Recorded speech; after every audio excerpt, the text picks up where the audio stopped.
everyone, welcome to Vats Education. Today we will discuss on resonance frequency. देखो resonance frequency क्या होती है? The frequency eight which resonance occur is called resonance frequency. हमने अपने last वाले lecture में resonance condition के बारे में अंडरस्टैंड किया था. रेजोनेंस कंडीशन कौन सी थी एलसीआर सर्किट के लिए? जब एक्सएल की वैल्यू किसके बराबर हो जाती थी? एक्ससी के बराबर हो जाती थी. और रेजोनेंस में क्या होता था? जो इम्पीडेंस की वैल्यू थी वो वाली वैल्यू क्या आती थी? मिनिमम. और करंट की वैल्यू क्या हो जाती थी? मैक्सिमम होती थी.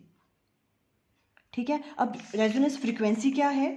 जिस फ्रीक्वेंसी पे रेजोनेंस अकर कर रहा है उसे हम क्या कहेंगे? Resonance frequency. The frequency eight which resonance occur is called resonance frequency. अब देखो क्या कंडीशन थी रेजोनेंस की? एक्सएल इक्वल टू किसके बराबर होता था? एक्ससी के बराबर, है ना. तो एक्सएल की वैल्यू आपको पता है क्या होती है? Omega into L equal to किसके बराबर होगा? एक्ससी किसके बराबर होता है? Omega 1 divided by omega C. अब यहाँ से देखो, यहाँ पे क्रॉस मल्टीप्लाई करें. कैसे हम रेजोनेंस फ्रीक्वेंसी की वैल्यू को फाइंड आउट करेंगे? देखो क्रॉस मल्टीप्लाई किया तो यहाँ आ गया omega square L C equal to किसके बराबर आ गया? 1. और यहाँ से अगर हम ओमेगा स्क्वायर की वैल्यू फाइंड आउट करें तो आ जाएगी 1 डिवाइडेड बाय एल सी. और यहाँ से ओमेगा की वैल्यू किसके बराबर आ जाएगी? 1 डिवाइडेड बाय एल सी का अंडर रूट. ये ओमेगा की वैल्यू आ गई, है ना. अब हमें पता है ओमेगा को हम कैसे राइट डाउन कर सकते हैं. देखो ओमेगा किसके बराबर होता था?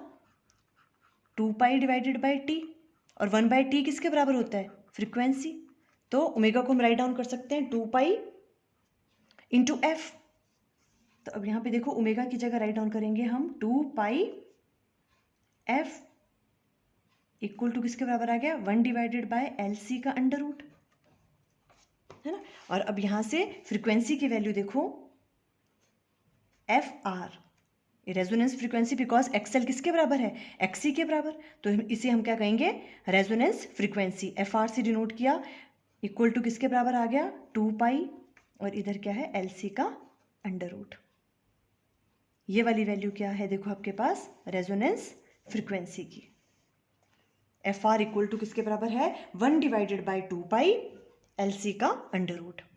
F R equal to 1 divided by 2 pi L C under root. ये वाली वैल्यू आई आपकी रेजोनेंस फ्रीक्वेंसी की. Simple. XL equal to XC के बराबर था और हमने क्या किया? इसको कैसे राइट डाउन करते हैं? ओमेगा एल और ये 1 by omega C. Cross multiply किया, ओमेगा को राइट डाउन कर सकते हैं 2 पाई एफ. तो यहाँ से रेजोनेंस फ्रीक्वेंसी की वैल्यू हमने कैलकुलेट कर ली. सिंपल था. ओके. अब देखो इसमें एक इंपॉर्टेंट चीज है, रेजोनेंस कर्व. सबसे पहले हम देखो रेजोनेंस कर्व किस किस के बीच में है? करंट वर्सेस फ्रीक्वेंसी के बीच में. मीन्स करंट और जो आपके पास फ्रीक्वेंसी है जो आप अप्लाई कर रहे हो उसके बीच में किस तरह का कर्व बनता है. तो सबसे पहले हम करंट और फ्रीक्वेंसी के कर्व को समझने से पहले देखो हम इम्पीडेंस वर्सेस फ्रीक्वेंसी का कर्व समझ लेते हैं. ठीक है. उसका जो अपोजिट होगा वही होगा करंट वर्सेस फ्रीक्वेंसी का. देखो impedance versus frequency means Z versus F के बीच में अगर हमें कर्व बनाना है तो कैसे बनाएंगे? देखो हमें पता है इम्पीडेंस की वैल्यू किसके बराबर होती है? R square plus XL minus XC का स्क्वायर अंडर रूट, है ना. एक्ससी माइनस एक्सएल भी राइट डाउन कर सकते हो आप. दो डिफरेंट केसेस थे, है ना. Z equal to R square plus XL की जगह हम राइट डाउन कर सकते हैं 2 pi F L. Because XL की जगह क्या राइट डाउन कर सकते हैं हम? Omega L. और ओमेगा को क्या राइट डाउन कर सकते हैं? 2 पाई एफ. तो 2 pi F into L, because XL क्या होता है? ओमेगा एल, है ना. ये राइट डाउन कर सकते हो. माइनस 1 बाय ओमेगा सी होता है एक्स सी की वैल्यू, तो 2 पाई एफ सी ऐसे राइट डाउन कर सकते हैं. इसका होल स्क्वायर. कोई प्रॉब्लम यहाँ तक? ओके. अब देखो अगर इसको आप ध्यान से देखें, सबसे पहले हम देखो ये अंडरस्टैंड करेंगे कि इम्पीडेंस और फ्रीक्वेंसी, इस तरफ को हमने इम्पीडेंस लिया और इस तरफ फ्रीक्वेंसी, इसके बीच में कैसा ग्राफ बनेगा. ठीक है. देखो अगर आप अंडरस्टैंड करोगे तो आपको कभी नहीं भूलेगा कि ये कर्व ऐसे क्यों बना हुआ है. देखो अब अगर f की वैल्यू यहाँ पे अगर आप ध्यान से देखो, हमें क्या करना है? इम्पीडेंस और फ्रीक्वेंसी के बीच में ग्राफ चाहिए. अगर हम f की वैल्यू बहुत स्मॉल लेते हैं तो इस वाले फॉर्मूले में देखो अगर फ्रीक्वेंसी की वैल्यू बहुत कम है, ये फ्रीक्वेंसी की वैल्यू बहुत कम है तो ये फैक्टर क्या हो जाएगा? कम. यहाँ पे अगर फ्रीक्वेंसी की वैल्यू कम है तो ये फैक्टर क्या हो गया? ज़्यादा हो जाएगा, बिकॉज 1 डिवाइडेड बाय है. है ना। तो ये वाली वैल्यू ज़्यादा हो गई और ये कम हो गई, तो जो इनका डिफरेंस है ये कम है, ये बहुत ज़्यादा है, तो इनका डिफरेंस भी क्या होगा, ज़्यादा ही होगा, है ना। फिर देखो उसका स्क्वायर हो रहा है, तो जेड की वैल्यू अल्टीमेटली क्या हो रही है, लार्ज वैल्यू आएगी कम फ्रीक्वेंसी पे। देखो अगर एफ की वैल्यू स्मॉल है तो जेड की वैल्यू लार्ज आ रही है, बहुत ज़्यादा। कैसे, बिकॉज जब एफ स्मॉल हुआ तो ये वाली वैल्यू तो स्मॉल है, बट ये वाली वैल्यू बिकॉज ये डिवाइडेड में है, अगर एफ की वैल्यू कम होगी तो ये वाली वैल्यू बहुत ज़्यादा होगी। जब ये बहुत ज़्यादा है, ये बहुत कम, तो डिफरेंस भी क्या होगा, बहुत ज़्यादा होगा। तो जेड की वैल्यू अल्टीमेटली क्या हो गई, ज़्यादा हो गई। तो जब फ्रीक्वेंसी कम होगी तो भी जेड की वैल्यू क्या आ रही है, ज़्यादा। और अगर एफ की वैल्यू हम लार्ज लें, अगर मान लो ज़्यादा फ्रीक्वेंसी है, तो ज़्यादा फ्रीक्वेंसी पे ये वाला फैक्टर तो बहुत ज़्यादा हो जाएगा, और ये वाला फैक्टर, ये फ्रीक्वेंसी बहुत ज़्यादा है तो ये बहुत कम हो जाएगा। ये बहुत ज़्यादा है, ये बहुत कम है, तो डिफरेंस दोबारा क्या रहा है इनका, बहुत ज़्यादा, बिकॉज ये वाली वैल्यू बहुत ज़्यादा है इसकी वजह से, है ना। तो जेड की वैल्यू दोबारा क्या आ जाएगी, बहुत ज़्यादा। क्लियर हो रहा है आपको। अगर फ्रीक्वेंसी की वैल्यू लार्ज है तो भी इंपिडेंस की वैल्यू क्या आ रही है, लार्ज। अगर फ्रीक्वेंसी की वैल्यू हम स्मॉल ले रहे हैं तो भी इंपिडेंस की वैल्यू क्या आ रही है, बहुत लार्ज। दोनों केसेस में इंपिडेंस की वैल्यू कैसी आ रही है, ज़्यादा आ रही है, चाहे हम फ्रीक्वेंसी कम ले रहे हैं, चाहे हम फ्रीक्वेंसी क्या ले रहे हैं, ज़्यादा ले रहे हैं। क्लियर हो रहा है। तो देखो फ्रीक्वेंसी की वैल्यू जब हमने कम ली तो इस फैक्टर की वजह से ये बड़ा हो रहा है, तो जेड की वैल्यू लार्ज हो रही है बिकॉज डिफरेंस बड़ा हो रहा है। और जब फ्रीक्वेंसी की वैल्यू हमने लार्ज ली तो ये वाला फैक्टर बहुत ज़्यादा है, तो भी डिफरेंस क्या हो रहा है, बहुत ज़्यादा। ये वाली वैल्यू कम है पर डिफरेंस ज़्यादा है, तो भी जेड की वैल्यू लार्ज हो रही है। तो कर्व कैसे बढ़ना चाहिए, देखो यहीं से क्लियर हो रहा है। मीन्स अगर इस तरफ को जेड है, इस तरफ को फ्रीक्वेंसी है, तो हम क्या कह रहे हैं, अगर फ्रीक्वेंसी की वैल्यू कम है, मीन्स फ्रीक्वेंसी की वैल्यू कम है तो भी इंपिडेंस की वैल्यू बहुत ज़्यादा होगी, मतलब ज़्यादा वैल्यू आएगी। और अगर फ्रीक्वेंसी की वैल्यू बहुत ज़्यादा है, मान लो यहाँ तक है, ये फ्रीक्वेंसी बढ़ गई, यहाँ तक पहुँच गई, है ना, फ्रीक्वेंसी की वैल्यू ज़्यादा है तो भी इंपिडेंस की वैल्यू ज़्यादा होनी चाहिए, मीन्स ये वाली। तो ऐसा ग्राफ बनना चाहिए, कम फ्रीक्वेंसी की वैल्यू पे भी इंपिडेंस की वैल्यू ज़्यादा है और ज़्यादा फ्रीक्वेंसी पे भी ज़्यादा है इंपिडेंस की। तो देखो यहाँ पे इस तरह से, इस तरह, इसलिए ये वाला जो कर्व है ये इस तरह से बनता है।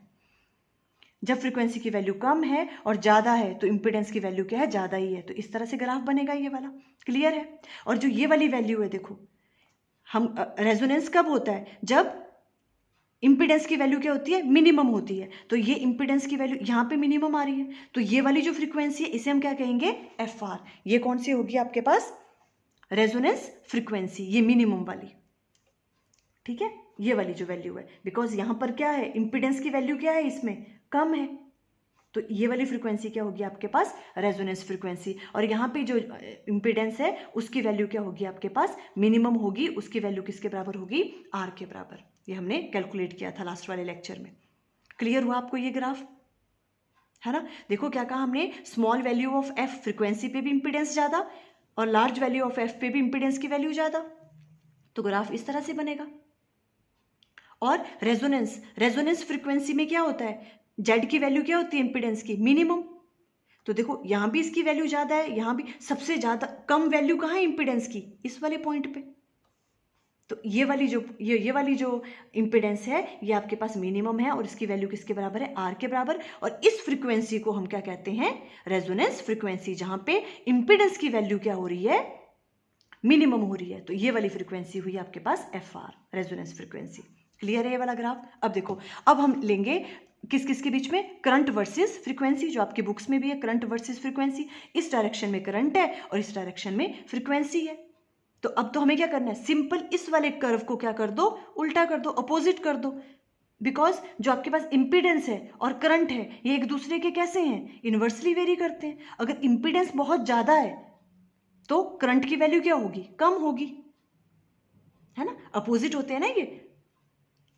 यहां से ना ये वाली चीज देखो, अगर आपके पास इंपिडेंस की वैल्यू क्या है, बहुत ज़्यादा है, तो करंट की वैल्यू कम होगी, और अगर इंपिडेंस कम है तो करंट की वैल्यू ज़्यादा होगी, अपोजिट है ये से। तो इस वाले कर्व का क्या बनेगा, ये वाला कर्व अपोजिट बिल्कुल। जब हम करंट वर्सेस फ्रीक्वेंसी लेंगे तो क्या कर दिया, इसी कर्व को हमने क्या कर दिया, इस तरह से। तो करंट और फ्रीक्वेंसी के बीच में इस तरह से कर्व बनेगा, और ये वाली होगी आपके पास जो रेजोनेंस फ्रीक्वेंसी है, एफ आर, जहां पे करंट की वैल्यू क्या होगी, मैक्सिमम।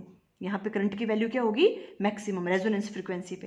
देखो यहाँ पे रेजोनेंस फ्रीक्वेंसी पे इंपिडेंस की वैल्यू कम, इंपिडेंस की वैल्यू कम होती है और करंट की वैल्यू क्या होती है रेजोनेंस फ्रीक्वेंसी पे, मैक्सिमम। ये होगा, ये आई मैक्सिमम और ये रेजोनेंस फ्रीक्वेंसी आपके पास आ गई। क्लियर है? ये वाला जो कर्व है ये बहुत इंपॉर्टेंट है। नेक्स्ट वाले लेक्चर में हम इस कर्व से रिलेटेड ही और भी कुछ टर्म्स हैं उनके बारे में डिटेल में अंडरस्टैंड करेंगे, जैसे शार्पनेस कैसी है उसकी, है ना, और पावर कैसे फाइंड आउट करोगे आप, क्वालिटी फैक्टर, इन सब चीज़ों के बारे में। आज हमने रेजोनेंस फ्रीक्वेंसी कैसे फाइंड आउट करते हैं, देखो हमने उसकी वैल्यू कैसे कैलकुलेट की, FR = 1/2 पाई LC√। और देखो यहाँ से एक चीज़ और भी क्लियर है कि जो आपके पास रेजोनेंस फ्रीक्वेंसी है वो किस पे डिपेंड कर रही है, L और C पे डिपेंड कर रही है, R पे डिपेंड नहीं करती, है ना। किस पे डिपेंड करती है, सिर्फ और L और C पे, इंडक्टर और कैपेसिटर पे डिपेंड करती है रेजोनेंस फ्रीक्वेंसी। R की वैल्यू चाहे कुछ भी हो, रेजोनेंस अकर करेगा, वो डिपेंड नहीं करता है किस पे, आर पे, वो एल और सी पे डिपेंड करता है जो रेजोनेंस फ्रीक्वेंसी होती है। आई थिंक आपको क्लियर हो गया। Okay, thank you.